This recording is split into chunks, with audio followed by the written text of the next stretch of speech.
Alabado sea Jesucristo. Soy el Padre Alexis Louvet y el Movimiento de Encuentros Matrimoniales me invitó a compartir con ustedes esta charla titulada Estilos laicales, los laicos en la literatura y la literatura laical. Un título que promete más de lo que en realidad va a ser la charla. Quisiera empezar aclarando este término laical, que no se refiere en primer lugar a los laicos, sino a este aspecto de la vida cristiana en la cual los laicos se destacan especialmente o están llamados a destacarse, que es en mirar hacia las realidades humanas y orientarlas hacia Dios, y ver a Dios en las realidades humanas. Quisiera resumir un poco la idea con lo que el Santo Papa Pablo VI decía en la exhortación apostólica Evangelii Nunciandi de 1975. Los seglares, el término con que se designa aquí a los laicos, los seglares cuya vocación específica los coloca en el corazón del mundo y a la guía de las más variadas tareas temporales, deben ejercer por lo mismo una forma singular de evangelización. Su tarea primaria e inmediata no es la institución y desarrollo de la comunidad eclesial, esa es la específica función de los pastores, sino el poner en práctica todas las posibilidades cristianas y evangélicas escondidas pero a la vez ya presentes y activas en las cosas del mundo. El campo de su actividad evangelizadora es el vasto y complejo mundo de la política, de lo social, de la economía y también de la cultura, de las ciencias y de las artes, de la vida internacional, de los medios de comunicación de masas, así como otras realidades abiertas a la evangelización como el amor, la familia, la educación de los hijos y jóvenes, el trabajo profesional, el sufrimiento. Cuantos más seglares haya impregnados del Evangelio, responsables de estas realidades y claramente comprometidos con ellas, competentes para promoverlas y conscientes de que es necesario desplegar su plena capacidad cristiana, tantas veces oculta y asfixiada, tanto más estas realidades, sin perder ni sacrificar nada de su coeficiente humano, al contrario, manifestando una dimensión trascendente, frecuentemente desconocida, estarán al servicio de la edificación del reino de Dios y por consiguiente de la salvación en Cristo Jesús. En esta charla la idea es presentarles a 5 escritores laicos, católicos, que pueden ayudarnos a enfocar esta misión específicamente laical. Vamos a ver brevemente qué nos puede enseñar Dante Alighieri sobre la vida cristiana como lucha y martirio, testimonio de Dios, Jacques Péguy sobre las virtudes cristianas, Chesterton sobre la revolución de la tradición, Tolkien sobre responsabilidad y vocación, y Leopoldo Marechal sobre cómo pensar y actuar cristianamente en la Argentina, cuál es nuestra vocación nacional en la construcción de la ciudad cristiana. Por supuesto, el temario es muy amplio, vamos a tratar de apuntar, aunque sea algunos elementos de cada uno de estos autores. Todos fueron padres de familia, algunos fueron políticos, como Dante, como Péguy, Chesterton, algunos docentes, como Tolkien o Marechal, algunos periodistas, como Péguy o Chesterton, y en todo ello vivieron su fe católica. Escribieron como católicos, pero no para católicos, sino que escribieron como, enamorados de la palabra, de la belleza del lenguaje, de la verdad que alumbra las palabras, y en este trabajo lo hicieron como cristianos, y por lo mismo Cristo relumbra, podemos decir así, se aparece entre las líneas de su obra poética y literaria.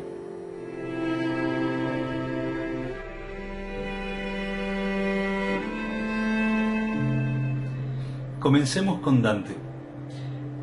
Disculpen que lea así, no me voy tanto por las ramas.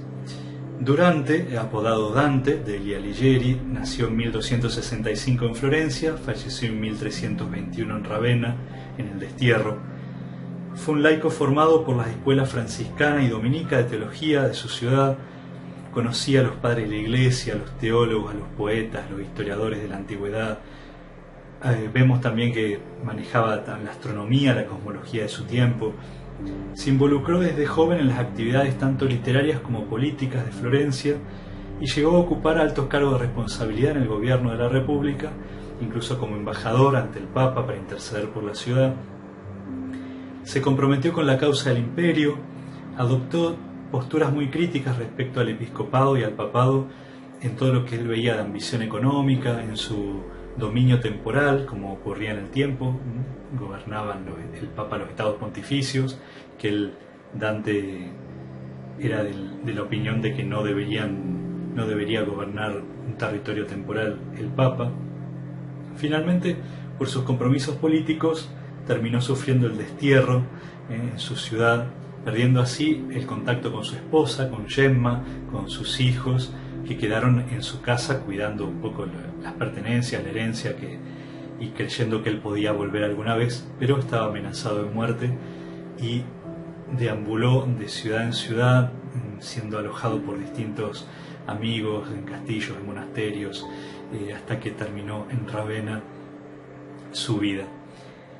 Literariamente, su originalidad laical está señalada sobre todo por ser el primero en escribir en Italia en lengua vernácula.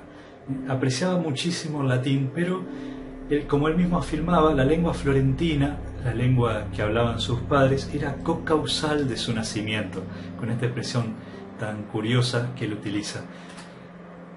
Él afirma que antes que sus padres se unieran matrimonialmente, se habían unido por el lenguaje, en este diálogo que lo había constituido a él. Este florentino es parte de...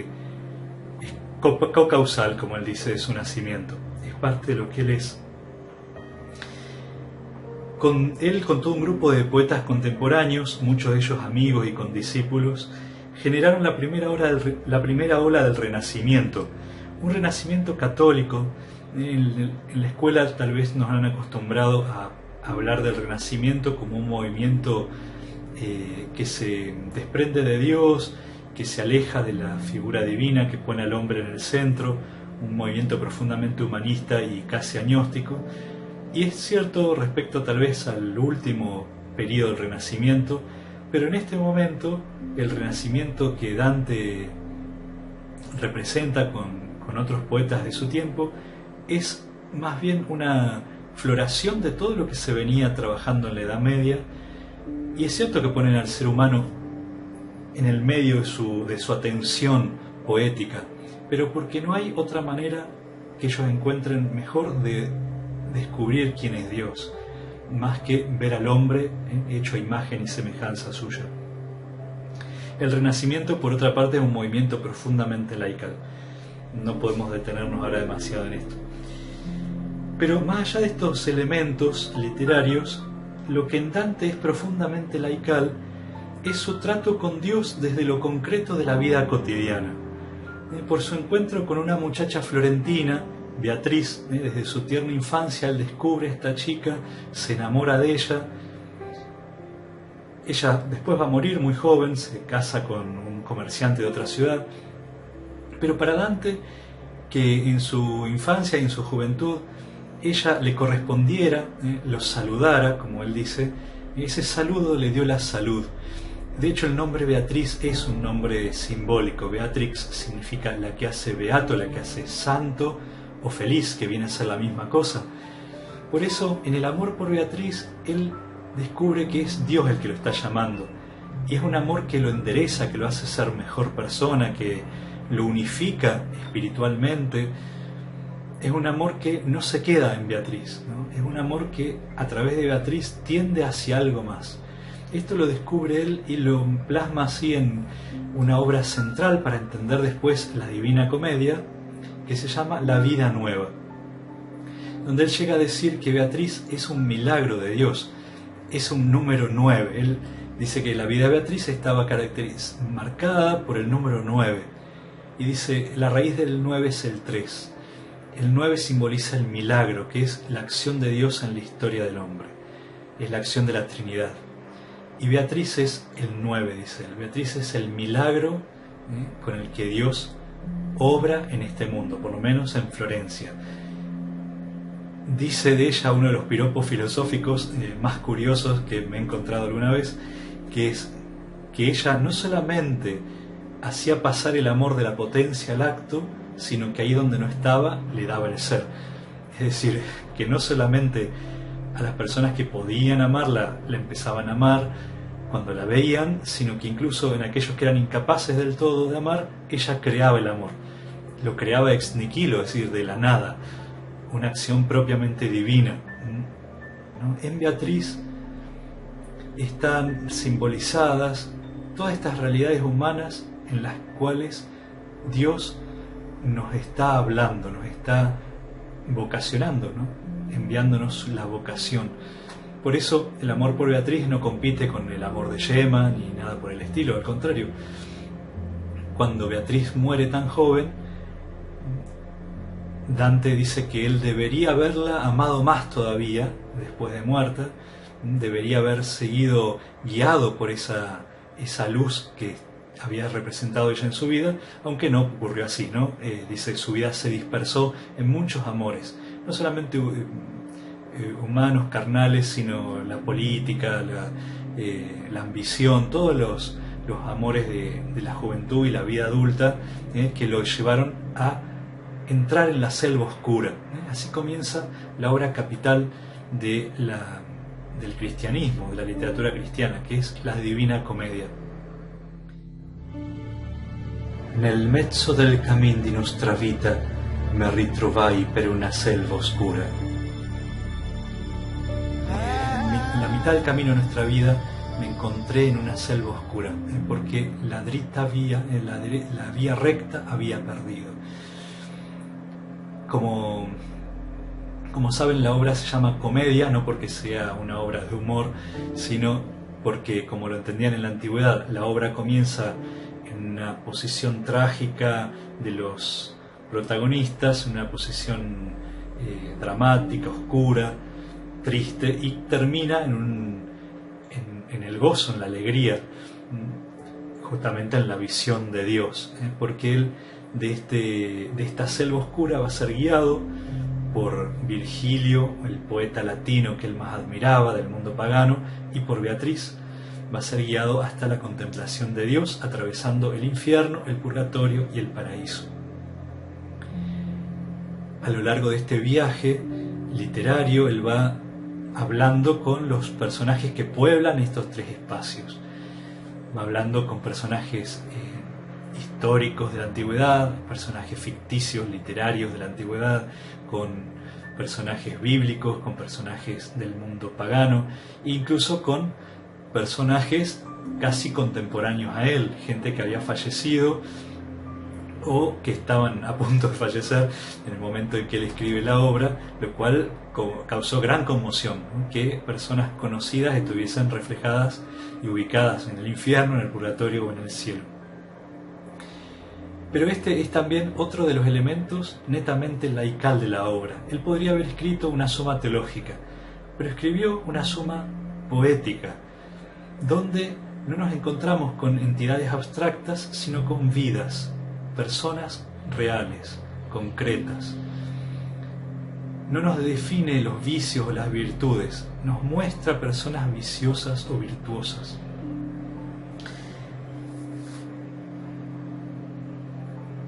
Y en estas tres etapas del camino, el infierno, el purgatorio y el paraíso, no solamente nos está hablando de la vida después de la muerte, nos está hablando de la vida presente también. Nos está hablando de la vida vista con los ojos de Dios, con los ojos de la eternidad. Vemos personas que están ancladas en su pecado, las almas en el infierno, que sufren por eso, pero no se arrepienten. Esta es la característica de todos los personajes en el infierno.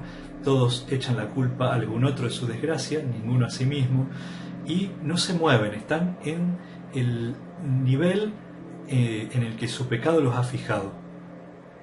las cosas que eran medios para llegar a Dios se han convertido en ídolos y los han esclavizado. Las personas se han vuelto esclavas de esas cosas y por eso están en estadios fijos. Incluso en lo más profundo del infierno hay un gran río congelado donde las almas están totalmente paralizadas. Al revés, en el purgatorio, una especie de monte o de montaña con gradas que las personas van subiendo con mucho esfuerzo, hay un movimiento, hay esperanza, a diferencia del infierno, donde dejad aquí toda esperanza, ustedes los que entran, dice la puerta.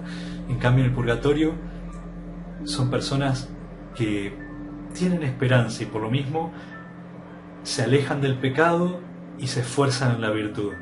Lentamente van subiendo esos peldaños. Se pagan los distintos pecados capitales, los mismos que están condenados en el infierno, pero estas personas se han arrepentido. Esa es la única diferencia entre los dos. Al llegar a la cima del purgatorio, Dante se encuentra con Beatriz, hasta ahí lo lleva Virgilio. A partir de la cima del purgatorio es Beatriz la que lo va a conducir a través de los distintos cielos planetarios, como se creía en la antigüedad, en los cielos de la Luna, Mercurio, Venus, etc., hasta traspasar el cielo estrellado, traspasar el primer móvil y salir del mundo físico, llegar al cielo empíreo, la gran rosa que rodea a Dios. Esa rosa está constituida por los ángeles y los santos, en el centro está la Virgen María y están todos bajo la luz divina, donde Dante puede encontrarse con la Santísima Trinidad y el rostro de Jesús. En este camino, Dante de alguna manera ya nos está mostrando estas cosas que ya vemos en este mundo. Personas ancladas en el pecado, personas que se esfuerzan o luchan para purificarse, y también personas, la última parte, la parte del cielo, las personas, Dante y Beatriz, son atraídos por el amor de Dios y avanzan sin esfuerzo, rapidísimamente atraviesan espacios inmensos, y esto es lo que vemos en la vida de las personas que su santidad los ha llevado más cerca de Dios, donde ya no vemos tanto el esfuerzo en las virtudes, sino que se mueven a los impulsos del Espíritu Santo, y se mueven gracias a los dones del Espíritu Santo, que son esa capacidad que nos da Dios para movernos suave, fácilmente, gracias a este impulso de su propio amor. Vamos a detenernos ahora en 3 cantos, el 15, el 16 y el 17 del Paraíso, donde Dante se encuentra con su tatarabuelo. Están en el cielo de Marte, el cielo de las personas que han muerto por Cristo, por la Iglesia, por la justicia. El tatarabuelo de Dante ha muerto en la Segunda Cruzada. En estos cantos, la gran pregunta de fondo es: ¿para qué nos sirve la vida? ¿Para qué estamos haciendo este viaje? Dante pregunta en realidad por qué él está haciendo esta peregrinación, o vuelve a reflexionarse sobre ese tema. No hay otra respuesta al final, lo adelanto resumiéndolo un poco, que es justamente dar la vida. La vida se nos ha dado para entregarla. Como dice Jesús en el Evangelio, el que pierda su vida por mí, la ganará. Apenas se encuentra con el tatarabuelo, él se pone tan contento de ver a su tataranieto que empieza a alabar a Dios. Y Dante dice: así habló aquella luz, por lo que la atendía. Aquella luz es su tatarabuelo, que se presenta como una forma luminosa. Después volví el rostro hacia mi dama, y ante una y otra quedé estupefacto, pues en sus ojos ardía una sonrisa tal, que yo pensé con los míos tocar el fondo de mi gracia y de mi paraíso. A lo largo del paraíso, Dante la ve crecer en belleza, en luminosidad a Beatriz, y verla a ella lo hace a él crecer en capacidad de ver las realidades espirituales cada vez más profundas, más misteriosas, más luminosas, más difíciles de ver justamente por su cercanía con Dios. Y por la belleza de Beatriz, Dante mismo va siendo transhumanado, en un término que inventa Dante, que significa esta transformación del humano en lo divino, ir progresivamente participando cada vez más de la naturaleza divina, es decir, santificándose, siendo beato. Por eso Beatriz se llama así, Beatrix, la que hace feliz, la que hace santo. Por eso él dice que en los ojos de ella y vio arder una risa tal, un gozo tal, una alegría tal, que le pareció a él ver con sus propios ojos el fin, el fondo ya de su propia gracia y paraíso. La felicidad del hombre tiene siempre rostros concretos. Dios no destruye los caminos sacramentales con los cuales ha llegado a nosotros. Beatriz va a estar siempre ahí, formando parte esencial del paraíso de Dante.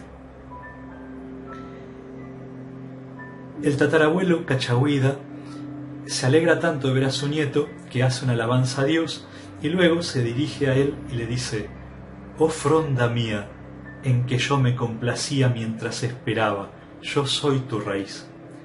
Hay una referencia bíblica, ¿no?, a lo que el padre dice del hijo en el bautismo: «Este es mi hijo muy querido en quien me complazco». Pero este es el modelo de toda paternidad. Por eso podemos decir que aquí está lo que todo padre y madre o abuelo debería decir de su hijo o de su nieto, que lo mira con complacencia, con amor, aún antes de que nazca, ¿no? Porque dice: «Yo me complacía mientras esperaba». Eso es lo que quiere un hijo, saber que es querido desde antes, incluso antes de que sea bueno o malo, de que tenga buenas notas o malas notas. Solo en este amor, en esta complacencia de los padres, un hijo puede crecer, puede aspirar a un amor grande. Existe un poema de Giovanni Pascoli, este poeta italiano, que se llama Los dos huérfanos y resume un poco qué significa ya no tener padre o madre. Es un poema muy triste, evidentemente, donde al final uno de los dos niños le dice al otro: «Non c'è più chi si compiace di noi, non c'è più chi ci perdoni». Es decir, no hay nadie que se complazca en nosotros, ya no hay nadie que nos perdone. Describe después la ciudad de Florencia, unos 120 años de lo que él está escribiendo, y la describe como un dechado de virtudes. Quizá nunca fue así realmente la ciudad de Florencia, pero de alguna manera nos sirve como referencia de virtudes ciudadanas a las que aspirar. Dice: «No había más atractivo que las personas». Describe también como, dice: «Florencia en un muro antiguo que la abriga, donde aún se oye sonar la tercia y nona, vivía en paz de la modestia amiga». Esta ciudad que está su corazón es un monasterio, ¿no? Donde están los espirituales, como el corazón de la ciudad, alentando espiritualmente y regando la vida que se despliega a su alrededor. Por eso la referencia a la tercia y a la nona, es decir, las horas canónicas, la hora de oración de los religiosos. Dice también esto, que no había casas de familias vacías, la gente sabía dónde iba a morir, la gente no arriesgaba tanto la vida por unos florines, por un negocio incierto. En este lugar de paz y de belleza, dice, fui traído, fui dado por la Virgen. Está hablando Cachagüida, ¿no? Dice: «A così riposato, a così bello viver de cittadini, a così fida cittadinanza, a così dolce stelo». A este reposado, a este bello vivir de los ciudadanos, a este dulce hogar. María mi die, María me dio, María me trajo, chiamata in alta gride, llamada con altos gritos. Es la madre de Cachagüida que lo está dando a luz, invocando a la Virgen. En el antico vostro baptisteo insieme fui cristiano, es Cachagüida. Y en vuestro antiguo baptisterio fui al mismo tiempo cristiano y Cachagüida. Se le ha dado el nombre propio y el nombre de cristiano. Después dice que ha muerto justamente en la cruzada, su vida arrebatada por aquella gente torpe, ¿no? por los sarracenos, librado del mundo falaz, cuyo amor muchas almas envilece, y vine del martirio a esta paz. Me recuerda mucho lo que dice Jorge Manrique en las coplas La muerte de su padre, ¿no? Aunque su padre muere no violentamente, pero sí dice que se jugó la vida al tablero por su ley, y defendió a su rey verdadero. De alguna manera nos muestra este ejemplo de nuestros antepasados, de nuestros padres, de nuestros abuelos, que nos sigue guiando, ¿no? Ese esfuerzo, ese trabajo, ese entregar la vida, que nos sigue iluminando también para nuestra misión cotidiana. Me salteo el canto 16, que trae un poco la historia de las familias de Florencia, y en el canto 17 Dante le pregunta por su propio futuro, y Cachagüida, como toda alma del cielo, puede prever el futuro de los mortales, y le profetiza su destierro. Tú lascerai ogni cosa diletta più caramente. Tú tendrás que abandonar todas las cosas que más quieres. Este será la primera herida que el arco del exilio te va a producir con sus flechas. Probarás cómo sabe de sal el pan ajeno, y qué triste es subir y bajar escaleras ajenas. Le profetiza que va a tener que abandonarlo todo. Pero esto es una advertencia para todos nosotros que somos exiliados, ¿no? Los desterrados hijos de Eva. Todos estamos de paso. Debemos aprender a dejar las cosas más queridas, porque todo lo que se nos ha dado es para que lo demos a nuestra vez, para que lo entreguemos para una fecundidad mayor, para dar fruto. Entonces, Dante se dice, debo estar preparado para este exilio y no tratar de perder por mis palabras la confianza de otras personas, ¿no? En la ficción literaria de él, él dice, deberé callar de no decir quiénes están en el infierno, por ejemplo, porque las personas, los parientes vivos, tal vez después no me alojen, no me refugien en su casa cuando yo me sea desterrado, porque soy un tímido amigo de la verdad, dice Dante con un verso muy humilde. No soy valiente para decirlo todo.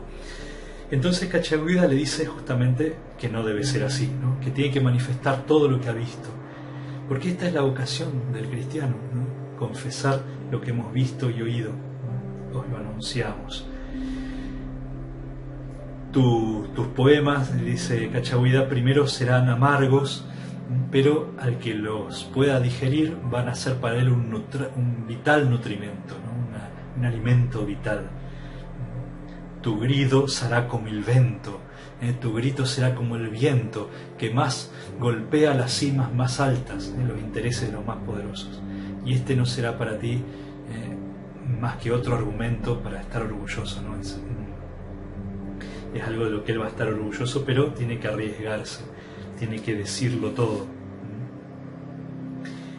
Le dice que no puede hablar en general, ¿no? Dice que las personas se convencen, prestan fe, justamente, o lo dice al revés, dice, no prestan fe per altro argumento que non paia, por otro argumento que no sea evidente. Tiene que mostrar esas vidas de las personas para que las personas se convenzan, se conviertan, que diga la verdad, que los lectores, los que lo escuchemos, lo vamos a reconocer. De alguna manera, acá está la respuesta, ¿no? Todo lo que se le ha dado a Dante no es para que él se lo guarde, ¿no? Este viaje que está haciendo es para decirlo, para cantarlo, para aleccionarnos a nosotros, que también estamos en la selva oscura, para que podamos encontrar la vía recta. Hasta aquí tendríamos con Dante.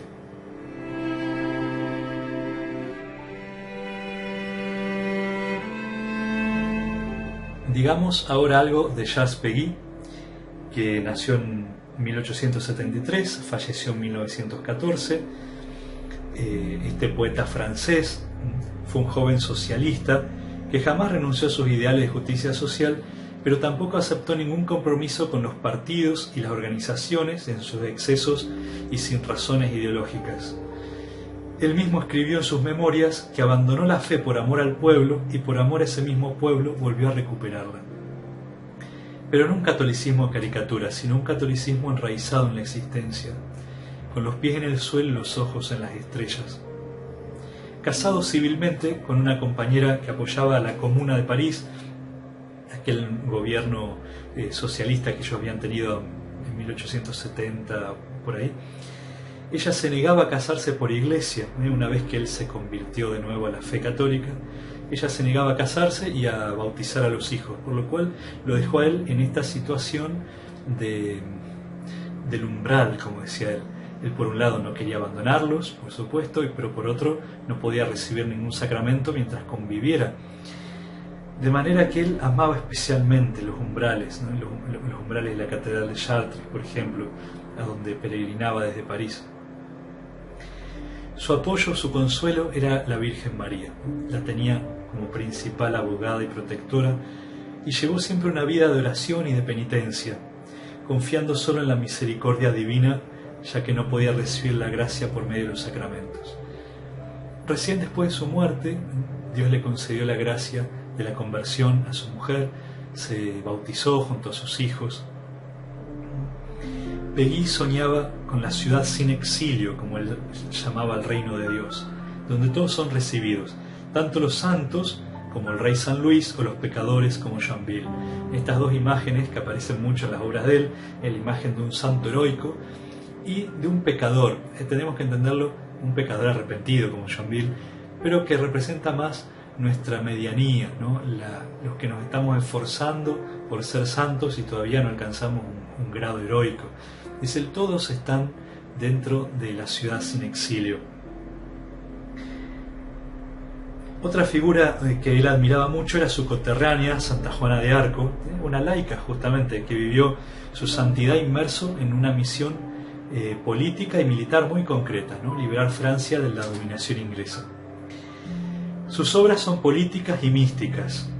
3 de sus obras forman un tríptico de las virtudes teologales: el misterio de la caridad de Santa Juana de Arco, el pórtico del misterio de la segunda virtud y el misterio de los santos inocentes. Pero acá está la profunda laicidad de su obra, ¿no? Estas virtudes no están tratadas en abstracto, sino precisamente desde la perspectiva de un laico francés de su tiempo. Aunque estén poéticamente están ambientadas en la Edad Media, pero podemos ver, ¿no?, la caridad, cómo se transita en el dolor, en la miseria, compartiendo la cruz de Cristo en comunión con una humanidad que sufre, la esperanza, que descubre ya el cielo en el trabajo en la tierra, en los hijos, en el perdón de los pecados, y la fe, que se ejerce en la confianza, en la oración, incluso en el entregarse al sueño y al descanso del cristiano que ha trabajado honestamente. Vamos a detenernos un momento en la esperanza, como él la describe en el pórtico del misterio de la segunda virtud. De alguna manera es profundamente laical también, es una virtud del peregrino, ¿no? del que está en el camino. Y él la describe en su vinculación con la infancia, con esa infancia concreta que son los hijos o los nietos que tenemos en nuestras casas, en nuestros hogares. En ellos palpita la esperanza, nuestra esperanza. No es que esté reduciendo la esperanza teologal a un mero optimismo o esperanza mundana, sino que él los ve justamente con ojos sobrenaturales. Y respecto a esta esperanza, él va a mostrarnos cómo los padres trabajan por esos hijos, pero también oran por esos hijos. Describe primero la fe y la caridad, para después dar paso a la esperanza. La fe va por sí misma, la fe marcha sola. Para creer no hay sino que dejarse ir, no hay sino que mirar. Para no creer habría que violentarse, torturarse, atormentarse, contrariarse, oponerse, darse la vuelta, ponerse al revés, nadar contra la corriente. La fe es muy natural, muy simple, viene y va por sí misma, viene y va obviamente. Es una buena mujer conocida, una buena mujer anciana, una buena anciana feligresa, una buena mujer de la parroquia, una vieja abuela, una buena feligresa. Nos cuenta las historias de otros tiempos que sucedieron en otros tiempos. Para no creer, hija mía, tendrían que taparse los ojos y los oídos, para no ver, para no creer. La caridad marcha desgraciadamente sola. La caridad camina por sí misma. Para amar a su prójimo no hay sino que dejarse ir, no hay sino que mirar tanta miseria. Para no amar a su prójimo habría que violentarse, torturarse, atormentarse, contrariarse, oponerse, hacerse daño, deformarse, darse la vuelta, ponerse al revés, nadar contra la corriente. La caridad es natural, simple, brota, viene obviamente. Es el primer movimiento del corazón. El primer movimiento es el bueno. La caridad es una madre y una hermana. Para no amar a su prójimo, hija mía, tendrían que taparse los ojos y los oídos a tantos gritos de angustia. Pero la esperanza no marcha sola. La esperanza no camina por sí misma. Para esperar, hija mía, hace falta ser feliz de verdad, hace falta haber obtenido, haber recibido una gran gracia. La fe es fácil y no creer sería imposible. La caridad es fácil y no amar sería imposible, pero esperar es lo difícil. Y lo fácil y la inclinación es a desesperar y es la gran tentación. La pequeña esperanza avanza entre sus dos hermanas mayores y no se la toma en cuenta. Por el camino de la salvación, por el camino carnal, por el camino escabroso de la salvación, por la senda interminable, por la senda entre sus dos hermanas, la pequeña esperanza avanza. Entre sus dos hermanas mayores, la que está casada y la que es madre, y no se le presta atención. El pueblo cristiano no presta atención sino a las dos hermanas mayores, a la primera y a la última, que van a lo más urgente, en el tiempo presente, en el tiempo momentáneo que pasa.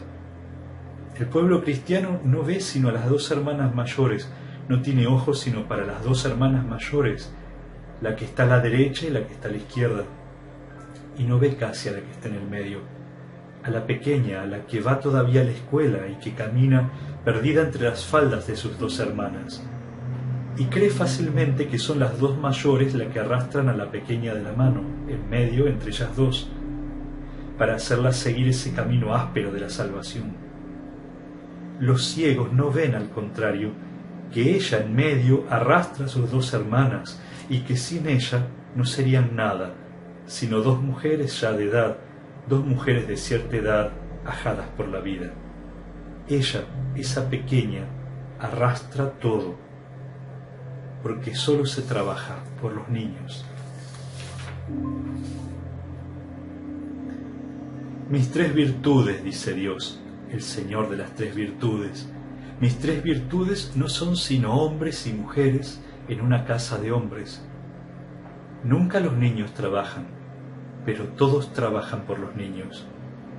El niño no va a los campos, ni ara, ni siembra, ni cosecha, ni vendimia, ni poda la viña, ni derriba los árboles, ni cierra la madera para el invierno, para calentar la casa en el invierno. Pero iba a tener el padre valor de trabajar si no tuviera sus hijos, si no fuera por sus hijos. Y entonces aquí nos describe, ¿no?, esta figura paterna con la que él evidentemente se identifica,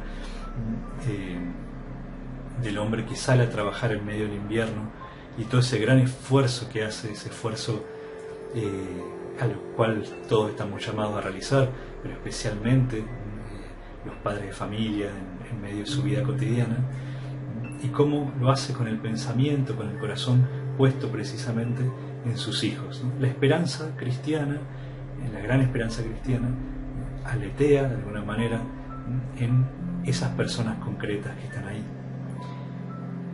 No reduce la esperanza cristiana a una esperanza meramente mundana, ¿no?, a los hijos, sino que en ellos ve algo más. Y en el invierno, cuando trabaja duro en el monte, cuando trabaja muy duro, con la podadera y con la sierra y con el hacha y el machete, en el monte helado, en el invierno, cuando las víboras duermen en el bosque porque están congeladas, y cuando sopla un cierzo agudo, un viento que le traspasa los huesos, que le pasa a través de todos los miembros, y está aterido y le castañetearían los dientes, y la escarcha le hace carámbanos en la barba, de pronto piensa en su mujer que se ha quedado en casa, en su mujer que es tan hacendosa, cuyo hombre es delante de Dios, y en sus hijos que están bien tranquilos en la casa, que juegan y se divierten a esa hora junto al fuego, y quizá pelean entre sí para divertirse. Pasan delante de sus ojos en un relámpago, delante de sus ojos, de su memoria, delante de los ojos de su alma. Habitan en su memoria y en su corazón y en su alma y en los ojos de su alma. Habitan en su mirada. En un relámpago ve a sus 3 hijos que juegan y ríen junto al fuego, sus 3 hijos, 2 niños y una niña, cuyo padre es delante de Dios. El mayor su niño que ha cumplido 12 años el mes de septiembre, su hija que ha cumplido 9 años el mes de septiembre, y el más pequeño que ha cumplido 7 el mes de junio. Así la hija está en el medio, como conviene, para que sea defendida por sus 2 hermanos en la existencia, uno delante y el otro detrás, sus 3 hijos que le sucederán y que le sobrevivirán sobre la tierra, y que tendrán sus casas y sus tierras, y si no tienen casa ni tierras, tendrán al menos sus herramientas. Y con sus herramientas sus hijos heredarán lo que Él les ha dado, lo que nadie les podrá quitar, casi ni el mismo Dios. Tanto ha dado Dios al hombre, la fuerza de su raza, la fuerza de su sangre, porque han salido de Él y son de Francia y Lorena, hijos de buena raza y buena casa. Pero la bendición de Dios no es arrastrada por ningún viento. Lo que vale más que las herramientas, lo que es más laborioso, más obrero que las herramientas. La bendición de Dios que está sobre su casa y sobre su raza. Todo lo que el Padre puede darle, ¿no? Lo puede hacer heredar su casa, su tierra, pero sino al menos sus herramientas, las virtudes con las que trabaja. Pero lo más importante, heredar la bendición de Dios. Este es el tesoro que Él tiene para transmitir a sus hijos. Habla después muy entrañablemente de esa sucesión, ¿no? De cuando ellos estén y Él ya no exista, ¿no? Porque hay lugares que deben ser mantenidos, ¿no? La cristiandad debe continuar, la parroquia debe continuar, Francia y Lorena deben continuar. Lorena es la región de Francia de donde ellos son, ¿no? Se piensa con ternura en ese tiempo en el que Él ya no existirá y en que sus hijos tendrán su puesto sobre la tierra ante Dios. Cuando su nombre salga al azar en las conversaciones, ya no se hablará de Él sino de sus hijos, y se enorgullece en su corazón y piensa en ellos con ternura, que Él mismo ya no será el mismo sino sus hijos. Él estará ya desde hace mucho antes en el cementerio, es decir, su cuerpo, lado a lado con sus padres y los padres de sus padres. Todos los que han sido desde que la parroquia fue fundada por algún santo fundador venido de Jesús, esperando la resurrección de los cuerpos. Hasta la resurrección de los cuerpos su cuerpo reposará así. Piensa con ternura en ese tiempo en que ya no habrá necesidad de Él. Piensa con ternura en ese tiempo en que ya no existirá. No está celoso de eso y de haber preparado sin duda a sus hijos para un tiempo quizá menos ingrato. Esta es la vocación de los padres, ¿no? Preparar a sus hijos para un tiempo quizá menos ingrato. Es por lo menos su esperanza. Cuando su nombre resuene cordialmente en el pueblo, es que alguien llamará a su hijo Marcelo o a su hijo Pedro. Ellos reinarán con los hombres de su edad y de su tiempo. Piensa con ternura en el tiempo en que ya no existirán ni esas palabras. En eso, para eso trabaja, pues no trabaja acaso para sus hijos. Piensa con ternura en ese tiempo que ya no será su tiempo, sino el tiempo de sus hijos. El reino, el tiempo de sus hijos sobre la tierra. Una ternura, un calor, una satisfacción le sube. Dios mío, no será un orgullo, pero Dios lo perdonará. Qué esforzados serán sus hijos en el monte, justo Dios. Es lo normal que el padre muera antes que los hijos. Piensa en ellos y por una gracia de Dios se le agolpa la sangre en el corazón y lo enciende tanto y le inunda todos los miembros hasta la punta de los dedos, como si hubiese bebido un buen vaso de vino de moza, y ya no tiene sino una vibración de calor en la punta de los dedos y el cierzo agudo que sopla siempre, porque el viento no tiene niños, porque es una criatura inanimada y no conoce todas esas historias. El cierzo agudo del monte viene ahora a helarle dos gruesas lágrimas que descienden tontamente por sus mejillas, como dos carámbanos. Entonces, riendo y avergonzado, riendo por dentro y avergonzado por dentro y por fuera, y riendo aún estruendosamente, porque es dulce y vergonzoso llorar para un hombre. Todo lo que hacemos, lo hacemos por los niños. Todo lo pequeño es lo más bello y lo más grande. Todo lo nuevo es lo más bello y lo más grande. Y el bautismo es el sacramento de los pequeños. Y el bautismo es el sacramento más nuevo. Y el bautismo es el sacramento que comienza. Todo lo que comienza tiene una virtud que ya no se vuelve a encontrar, una fuerza, una novedad, un frescor como el alba, una juventud, un ardor, un impulso. ¿Y nosotros qué somos? Con nuestra mirada velada, nuestra frente velada, nuestra voz velada, y en la comisura de los labios el pliegue de las amarguras, y en el mejor caso el pliegue mismo de la contrición. Nosotros no somos nunca sino inocencias recobradas, y ellos son la inocencia primera. A continuación nos presenta un episodio autobiográfico. Cuando tuvo sus hijos muy enfermos, a punto de morir, hizo él una peregrinación, se fue caminando hasta Chartres para poner a sus hijos en manos de la Virgen, ¿no? Y nos pinta precisamente ese momento, ¿no? Piensa en sus hijos que puso expresamente bajo la protección de la Virgen un día que estaban enfermos y que le había tenido mucho miedo. Piensa temblando aún en aquel día en que había tenido tanto miedo por ellos y por él, porque estaban enfermos. Había temblado de veras de solo pensar que estaban enfermos. Había comprendido que así no podía vivir. Entonces había dado un golpe de audacia. Se reía todavía cuando lo pensaba, hasta se admiraba un poco, había de qué, y se estremecía todavía. Hay que decir que había sido realmente atrevido y fue un golpe audaz, y sin embargo todos los cristianos pueden hacer otro tanto. Hasta se pregunta a uno por qué no lo harán. Cómo se toma 3 niños del suelo y cómo se los pone a los 3 juntos a la vez, por divertirse como quien juega en los brazos de su madre y de su nodriza que ríe y protesta, porque se le echa demasiado y no tendrá fuerza para cargarlos. Él, audaz como un hombre, había tomado por medio de la oración, había tomado a sus 3 hijos en la enfermedad, en la miseria en que yacían. Por la oración los había puesto muy tranquilamente en los brazos de la que está cargada con todos los dolores del mundo, y que tiene ya los brazos tan cargados, porque el Hijo tomó todos los pecados, pero la Madre tomó todos los dolores.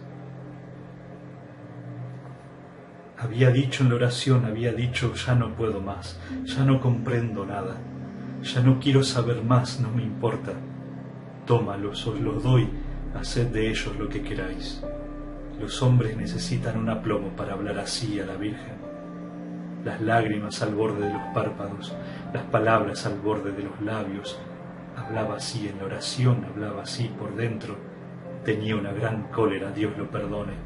Se estremece todavía, pero está tan violentamente contento de haber pensado en eso, tanto como si lo hubiera pensado él, pobre hombre. Ya lo veis, decía, os los doy, y me doy media vuelta y me escapo para que no me los devolváis. Ya no los quiero, bien lo veis. Y ella, que los había recibido, tenía otros, sin embargo, desde antes que esos 3. Es tan sencillo, nunca pensamos en lo sencillo. Buscamos, nos desvivimos, nunca pensamos en lo más sencillo. En fin, somos tontos, más vale decirlo de una vez. Así, la Virgen María aparece como la garante de la vida de sus hijos, la garante de la esperanza, de la vida presente, pero especialmente de la vida eterna de sus hijos. Por un lado está el trabajo, ¿no?, expresado en todo este labor del hombre, pero por otro lado está esta confianza, esta entrega en manos de la que puede hacer dar frutos a tanto trabajo.